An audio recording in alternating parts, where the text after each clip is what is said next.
Finding something uplifting during these times of living under the shadow of the coronavirus pandemic is tough. But for Teddy Omondi, a former Kenyan rugby international and a professional coach living in France, the current lockdown in the country has been a blessing in disguise, as he is now able to spend more time with his family in a place called Meaux, 40 kilometers from the capital, Paris.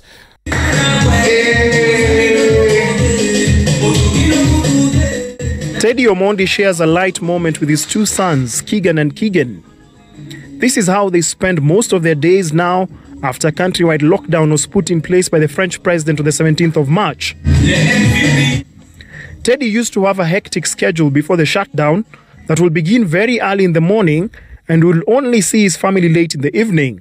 Let's go, Dada, let's go! So my typical day would normally start at around 3 o'clock in the morning and go to work at Transdev Manemora, which is a public transportation company. And I'd normally finish around 2 o'clock, where I take a train to Paris to go and coach in Stade Francais. The outbreak in France, which stands at over 40,000 with more than 2,600 deaths, has significantly impacted his life and the rest of Europe's third largest economy. It's been quite a big impact in our lives. We've never seen anything like it. In terms of work, we've been highly impacted. We've had to adjust to working from home. And a lot of our activities have been cut down.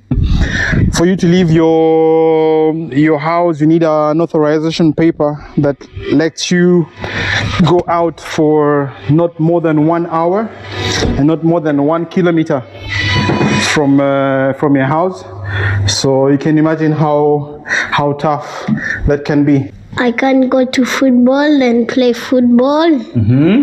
And I can see my friends. Ah, you can see your friends? Yes, and yes, I can see my friends, but I can talk to them, but not close.